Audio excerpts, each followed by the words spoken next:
All right, thanks, Wendy. Good afternoon, everyone, and welcome to the first Conditions and Outlook briefing of the new water year. As Wendy said, I'm Tony Bergantino. I'm director of the Wyoming State Climate Office and the Water Resources Data System. And the briefing today is presented by my office in conjunction with the University of Wyoming Extension, USDA Northern Plains Climate Hub, US Geological Survey, the National Weather Service office in Cheyenne, the Bureau of Reclamation, and NIDIS, which is the National Integrated Drought Information System. And today we'll cover the drought conditions, current conditions, climate conditions, some of the outlooks, forecasts, and then we'll talk about some drought resilience funding opportunities and also take a look at our new water and climate mapping tool. So we'll jump into the current conditions. And here is the drought map that was released this morning. It's valid through Tuesday, which was the 17th. It was nice while it lasted, but the map is no longer free of any of the drought categories. The area outlined here in red in south central Wyoming is where we had conditions degraded to the point where D0 or abnormally dry was introduced, followed shortly thereafter by the D1 in that tannish color, which is moderate drought. Just for comparison purposes, here's where we were a year ago compared to today. So for some areas in Carbon and Sweetwater counties, drought levels are the same as they were a year ago, but most of the rest of the state is in better and in some places much better shape. Timelines. Here's the updated timeline showing the percentage of the state that's in each of those drought categories from the start of 2000, which is when the drought monitor started, through this Tuesday. As you can see, our drought period did not, or drought-free period did not last as long as some of the earlier occurrences, and we're back to just over 5.25% of the state being in either abnormally dry or actual drought conditions. But with a state the size of Wyoming, it's almost inevitable that conditions are going to be poorer in some areas and better in others. So looking at this is not always the best way to get an idea for what's going on in your area. So at the link down here on the bottom, you can view this as it's updated and then look at the county level so you can hone in on your area. And a bit later, I'll show you a way to get into even closer detail. This is the zoom in, which shows from 2020 to present. And I like this one better because the drought-free period looks a little bit more substantial. With this chart, you can see the detail a bit better. And while 1.37% of the state looks like it's in actual drought conditions at D1 or moderate drought, almost 95% is completely free of any drought category. That's all this up here in the white area. Looking at our 14-day precipitation total as a percentile. So this is what the states look like over the last 2 weeks. Quite a lot of Wyoming has been up in that 98th to 100th percentile for precipitation, although on the dry end, we do have the far northwest or northeast, northern Cook County receiving less than median, as well as some swaths over in the far western part of the state, which didn't hit the median mark. If we go back 90 days or about 3 months, we've got a similar story, except now the northeast and the west are also above median. Unfortunately, you can see the longer term precipitation deficits in south central Wyoming, southern Carbon, southeastern Sweetwater area, which are below median, and where the current drought map is showing those D0 and D1 conditions. So here we have two maps showing water year to date and calendar year to date precipitation. That's shown as a percentage of average. Water year map on the left reset on October 1st. So this basically shows precipitation as a percent of average over the last roughly 2.5 weeks. You'll see some of the same general patterns as you saw on the 14-day map 2 slides back. But since the time, and that's because these are very similar time frames. But on the right, we have the calendar year precipitation to date, and that shows that for 2023, we've been above average almost statewide. A few gray areas in the northwest and south central that are right about average. Tetons and some areas around them are a little bit below average, but generally down, not too much below the 75% of average area. Here's our standard precipitation index, or the SPI.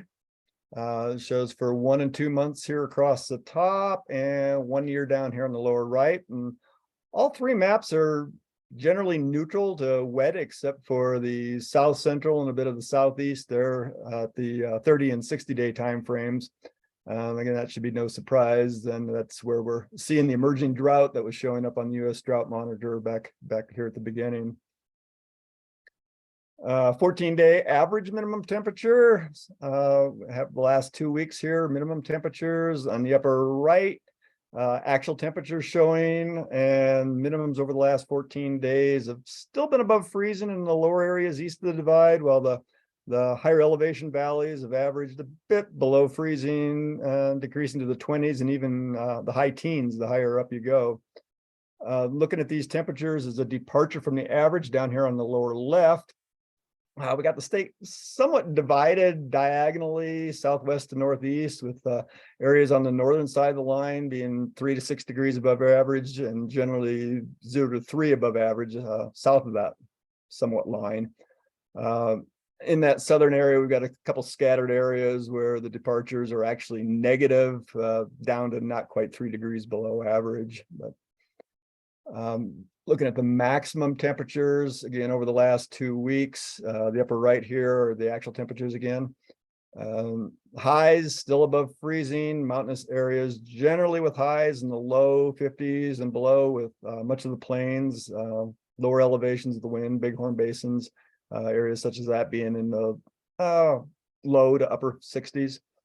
Again, on the lower left is departure from average, and the breakout is pretty similar to the minimum temperatures in terms of both the area affected and the magnitude. Generally, that same diagonal split, the state from southwest to northeast, with 3 to 6 degrees above average being north of that line, 0 to 3 above average south of that. Those lesser departures do extend a bit further north in the Sublette, Fremont County areas, and there were a few less areas of that negative departure in the south, mostly confined to the high elevations of the Sierra Madre, Mid-Bow, and the Laramie Range. Moving underground to the soil moisture, and I won't dwell too much on this other than say we've seen improvements or remain pretty much the same for quite a bit of the state, except for this area circled here in red that went down about 10 percentile points since our last webinar. And finish off here with snow. Again, still early in the season, but there is some snow to talk about.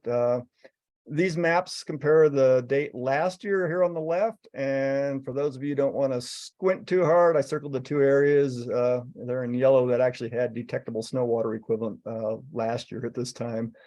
On today's map, area is a lot easier to see, although there's substantially less area impacted or with snow cover than on yesterday's map, and that'll probably continue to disappear over the next few days until they start building back up after the weekend. Snowpack obviously is vital to our water supply, which makes a good handoff to our next presenter, and that would be Scott Whiteman with the USGS, who will give us a quick update on streamflow conditions here. Scott? Awesome, thank you, Tony. As you can see here, the state of Wyoming, the moisture we've had over the last week and a half has really impacted. We have a lot of sites that are in that 100 percentile. So you can see noted by the black dots there, fair numbers still above normal based on, whatever term that we have for the period. So we have, stations ranging from 5 years to 50 years to 100 years worth of record there. So based on long-term average, that's what we're looking at for the state of Wyoming. Next slide. We can see here there's a slight uptick from recent moisture around the state of Wyoming. And it's not spring, it's fall. Sorry about that. We're on the upper side of normal, keeping in mind that normal is 25 to 75%. And we're trending upward with more moisture forecasted for next week. We're hopefully going to stay in that 75 to 90th percentile for the state. But as Tony pointed out, the southwestern side of the state may not hold up so well. Next slide, Tony. Here's just, looking at one Wyoming streamflow site, South Fork of the Shoshone River, as it flows into Buffalo Bill Reservoir. We can see we actually exceeded the higher percentile, the 95th percentile there from recent rains into that basin. And looking at Shoshone level and some of those other gauges down below, we saw exceeded flows where right now it's probably right around 1,000. Last week we were up in that 3,000 CFS range while we were moving sensors. So one made our lives a little bit difficult, but it's nice to see moisture moving through the system. Next slide. Here's just to kind of wrap up looking at Wyoming reservoirs. Looks like there's some movement of water creating capacity in some of our reservoirs. There's a, I would say, significant decrease in some of the reservoirs there when looking back to our last report on July 19th. Most of those on July 19th were in that upwards of 85%, and now we're looking at a lot of them in that mid 40s to 50%. Expecting some snow melt runoff to capture some of those and fill those reservoirs. So that's about it. All right, thanks, Scott. So continuing on this theme, next is Liz Cresto with the Bureau of Reclamation. Will let us know where we stand going into the winter months. Liz? All right. So I was just going to summarize last year's conditions because those play into this year's reservoir conditions. And I guess I should introduce myself, Liz Cresto out of the Wyoming Area Office. And while Bureau of Reclamation has other mini reservoirs throughout Wyoming, the Wyoming Area Office covers the Bighorn Basin as well as the North Platte Basin. So those are the ones I'll talk about. So just to summarize, inflow into Seminole was 121% of average last year, Buffalo Bill 100% of average, and Boise was the highest at 151% of average. So in terms of carryover, as you can imagine, they follow that same trend in terms of our reservoir contents at the end of the water year. So next slide, please. So here's the end of September reservoir storage amounts and also the ownership on the North Platte. So Buffalo Bill storage was at 100% of average. Boise storage is with the higher inflows, our storage is at 116% of average for this time of year. And then Kendrick ownership, 103% of average, Glendo ownership, 111, and North Platte, 134. So the system total storage in the North Platte right now is 1,673,000 acre feet, which is about 113% of average. Next slide. So here's what we're releasing on the Bighorn side. Irrigation demand has ended in the Shoshone Basin, and Buffalo Bill we're down to 260 CFS at the Cody River gauge, which is our winter flow releases. And just as a reminder, those winter flows are based on a winter flow agreement where we have a look at several criteria to set the flow rate for the winter. So at Boise, we're currently releasing 1,600 CFS right now. And it looks like on Monday, we're gonna be lowering down to about 1,100 CFS. Bull Lake is right around that 245 CFS. One thing to note with Bull Lake, there is that construction at Bull Lake for the spillway, and this year we're having to maintain Bull Lake at or below a certain elevation, and so to maintain that elevation at or below that level, we might experience a little higher releases from Bull Lake. So a minimum release of Bull Lake for the winter time is around that 25-30 CFS. But this winter we might be having to pass inflows, and so you might see a few higher releases out of Bull Lake over this winter than kind of more typical years.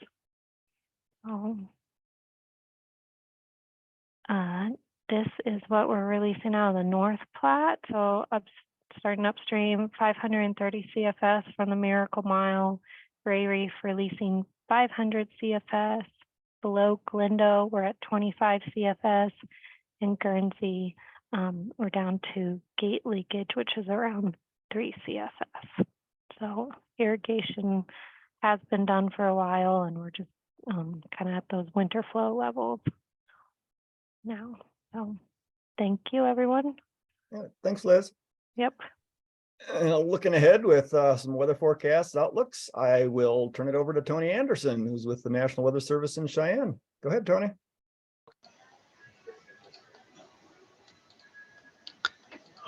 Whoop. There we go. Good afternoon, everybody. My name is Tony Anderson. I'm the Senior Service Hydrologist at the National Weather Service office in Cheyenne. And we'll jump right into the slides. This is a new slide to me.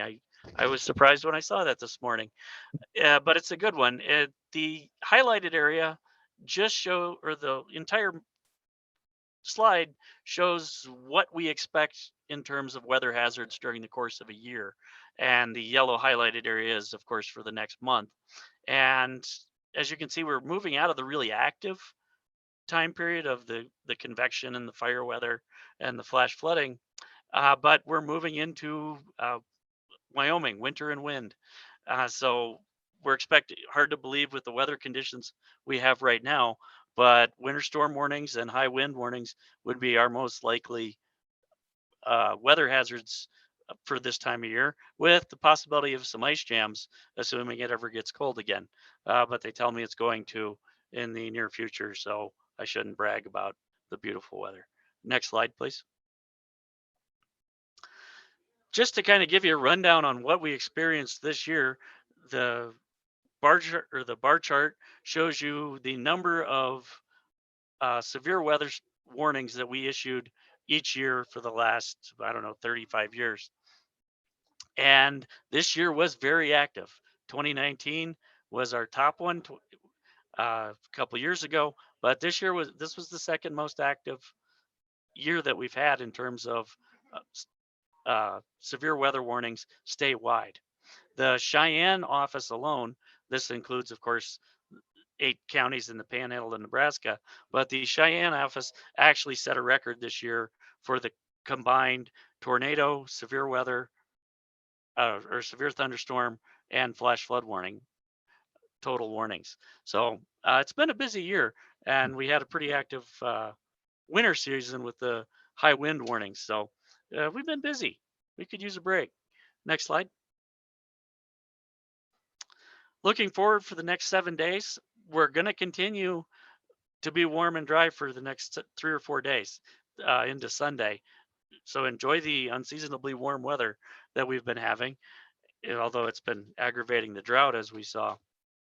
But we should continue to be unseasonably warm and dry through Sunday night or Monday. A system's going to come in from the west, move across the entire state.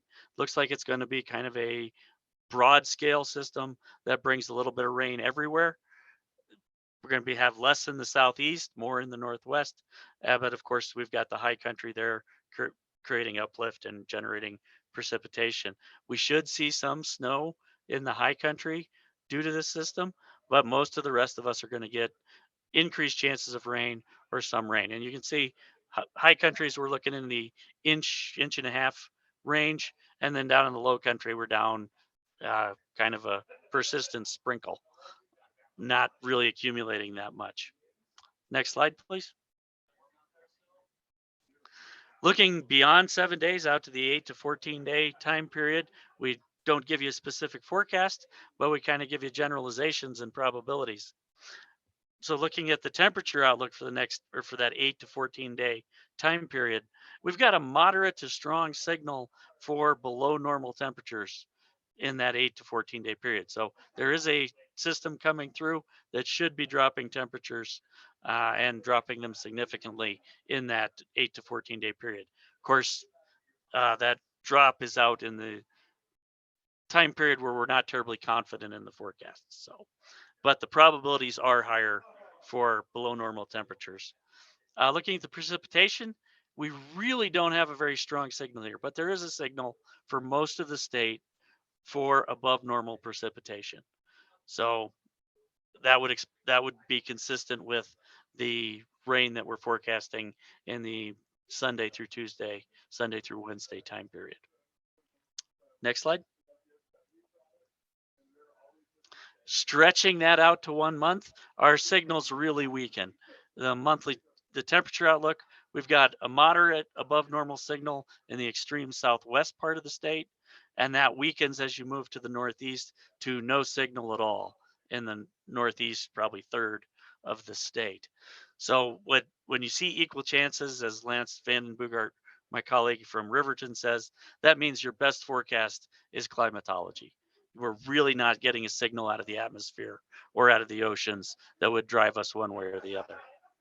Looking over at the monthly or the precipitation outlook, huge equal chances. So climatology there is our best forecast for the 1 month time period. Next slide. And that ends it for me. So I'll pass it back to Tony. All right, thanks, Tony. Well, to celebrate the new water year, we're going to have two highlights this month. And the first of those is from Gretel Follingstad with the National Integrated Drought Information System to describe some funding opportunities for tribal drought resilience. So go ahead, Gretel. Thank you so much, Tony. Hello, everyone. I am Gretel Follingstad. I work with NIDIS. And for those of you who don't know NIDIS, I thought I would throw in a slide so that you refamiliarized yourself. We have 8 drought early warning systems across the country that we are managing through public law that was instilled in 2006 to help improve prediction, forecasting, planning, and impact assessments across the United States. And I am the drought early warning system coordinator for the Intermountain West, which includes some of Wyoming. And I share the rest of Wyoming with our Missouri River Basin DEWS coordinator, Molly Wilson. Next slide, please. NIDIS has a variety of different national programs, and one of those includes tribal drought resilience. And we are super excited to announce a notification of funding opportunity for building tribal drought resilience. Next slide, please. And so if you are curious or you have contact in any of the tribes within Wyoming that may benefit from this NOFO, we very much encourage you all to share this information around. That QR code will bring you to the NOFO website for more specific information. And I will drop in the chat once I'm done a variety of different links as well, in case the QR code doesn't come out clearly and doesn't get you there. But overall, there is funding up to $700,000 per project that would be distributed over a year, but could be expanded over 3 years, depending on the scope of the project in the form of cooperative agreements. The deadline for a letter of intent is just around the corner at November 2nd, but full applications aren't due until February 15th. Next slide, please. So the application should be developed by or in full partnership with tribal nations. At least one full investigator should be from a tribal nation, and funds to those tribal partners should be part of the budget.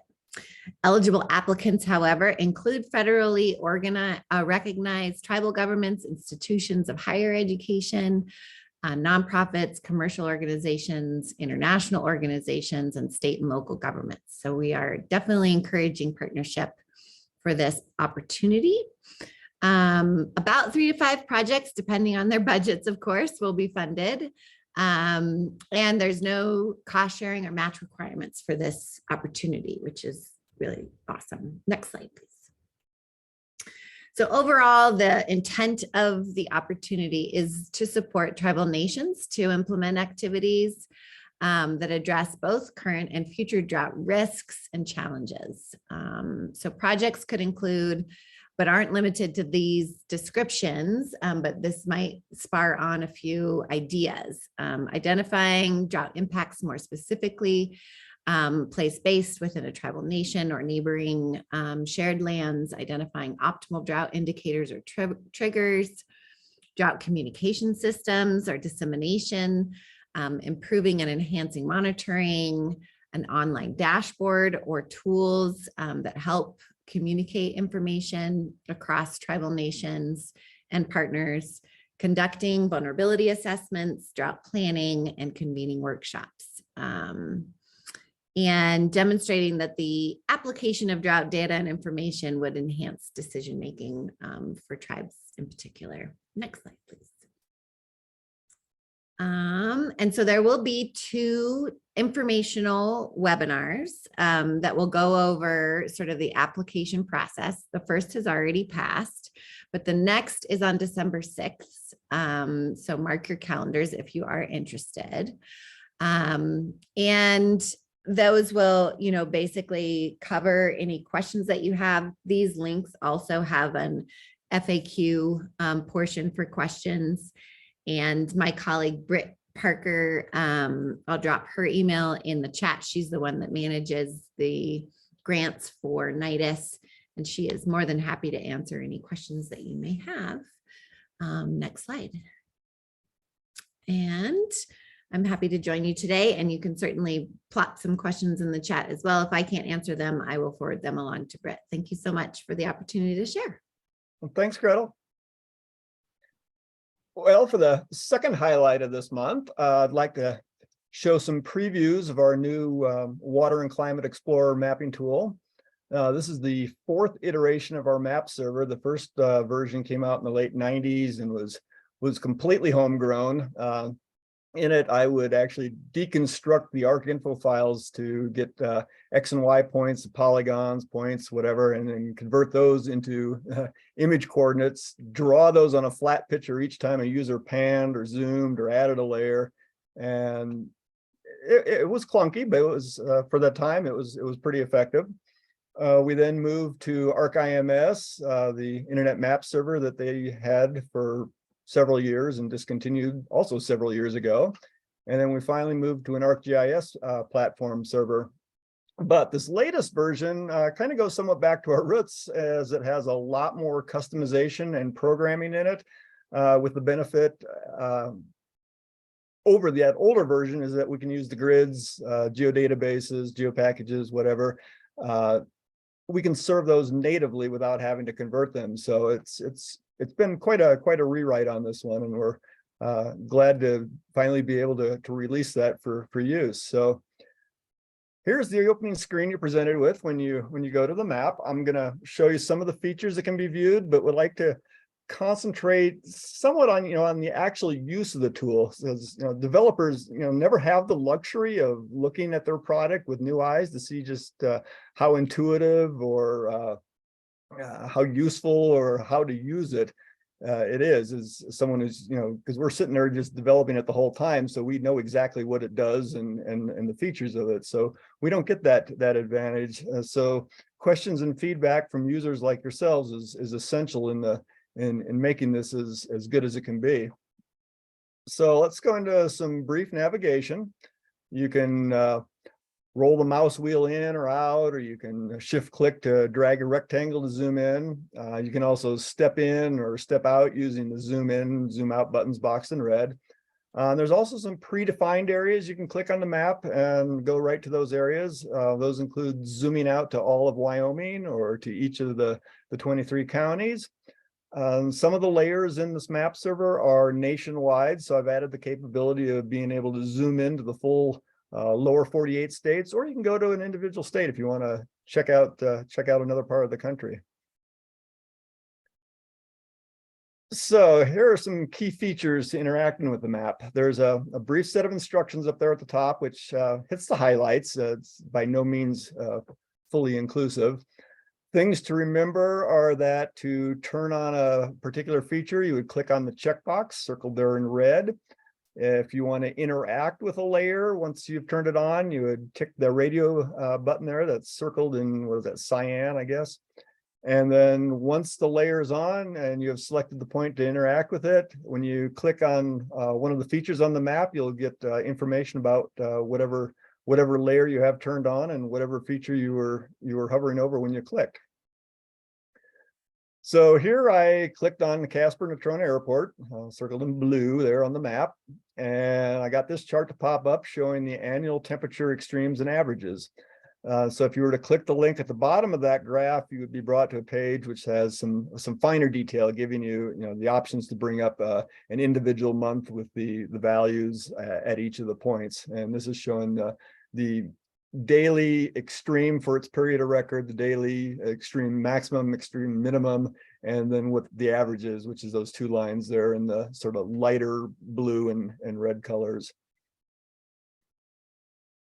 So on this screen, I've added SNOTEL sites along with the manual snow course sites, and then I toggled on the layer, the label layer there to show the names at each of those SNOTEL locations. The label button is circled in red, and it'll turn an orangish color when it's been active, so you can see which labels you have turned on. And from here, you could either make one of those active and query a particular station like we did with the extreme temperatures, or zoom in and take a closer look at surrounding topography. So here I've turned on tornadoes and funnels layer. This shows all recorded instances of those events from 1950 to present. And the paths that they took, at least from between the beginning and ending.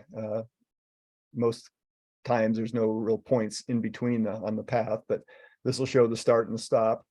So to differentiate the tornadoes by category or strength, you can turn on the legend, again, circled in red in the menu. And then you'll bring up that key over there on the left to the colors on the map, which shows the F value or the EF value of the particular colors that are on that map. Some of the layers, they update fairly frequently. This particular one updates every 10 minutes. This shows the current temperature is generated from our Mesonet sites. And so by clicking the refresh button, circled in red there on the right, and kind of looks like a circle of arrows, I guess, that'll update the display on the map, and you'll get the latest and greatest values. And of that, here's an earlier capture that I did a couple days ago showing the temperature. And on top of this, I also plotted had the Wyoming Mesonet stations and their temperatures displayed. Current temperature shown in the color. It's an experimental product I'm working on, which it'll create the gridded temperature over the area based upon the station's elevation and a few other factors. We'll be doing the same thing with precipitation as well. Now, just to run through some of the products available, here we have YDOT cameras. We've been involved in a project archiving the photos once a day so that we can go back and retrieve them, bring up comparisons through time, and that kind of assists when you're looking at, you're wondering what's a particular area look like when you're trying to determine a drought level there if an area is on the edge. So you could go there, bring up the nearest camera, click on it, look at locations, and then compare it back, in this case now 3 years. And so it's been going on since 2021. I think it was late March or so we started doing that. So you can get a image on that date for the 2021, 2022, and then currently in 2023. The link up there at the top will go to the YDOT page for that particular site that you clicked on, so that you can get the real-time image and the information that they have as well. This screen is a bit detailed, but it shows National Weather Service co-op stations. The particular station here that we're focusing in on is the one I maintain just northwest of town here. You can see several of the other stations around Laramie, along with their names, the start and stop dates, or the current date if they're continuing, which most of these are, and then the number of days between those dates. Now, if the station stopped and started again, I don't have that in there, but at the moment, but it will show the length of the period of record between the start and stop dates at least. So clicking my station brings up a quick little box to give you the name with the link to view the data, which then opens in this data retrieval window here. And then from there, you can download the data and paste it right into Excel. Could make an option where you could just actually download the CSV directly. Moving on here, we get normal annual precipitation for the state. We can also do that for temperature, max, min, mean, dew point temperature, any number of those.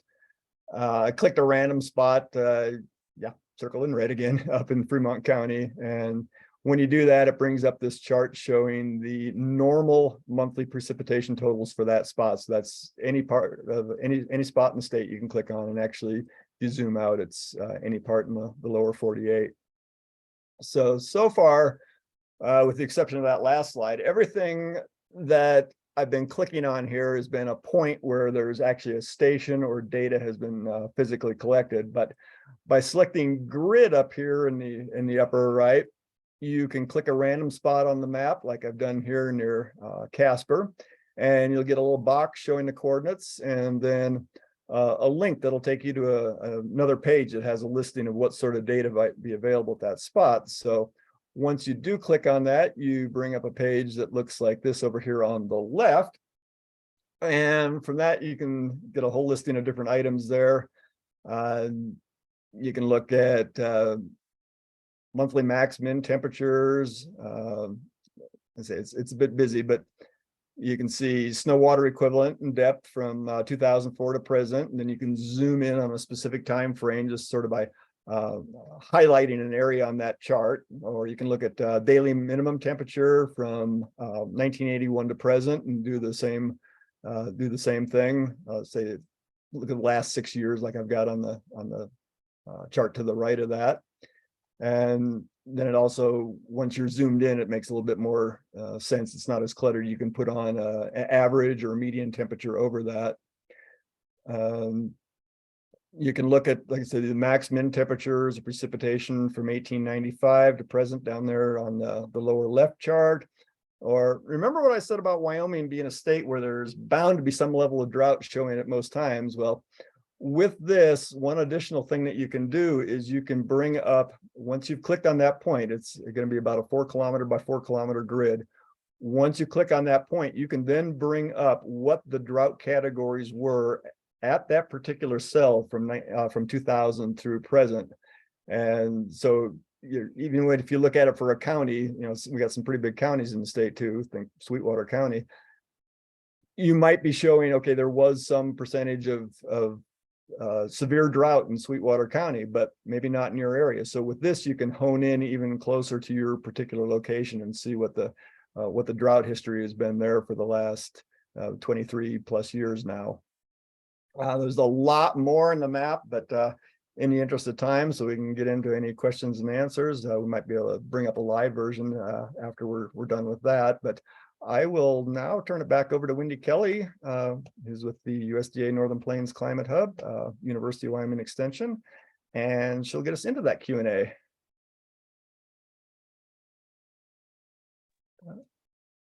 Great, thanks, Tony, appreciate it. And I want to say thanks to all of the presenters today for all the information that you shared. And we do have a number of questions in the chat, so I'll be going through those here in just a moment. And I know that we'll pull up the final slide as well with the presenters' contact information so that everyone will have that information too after today's webinar.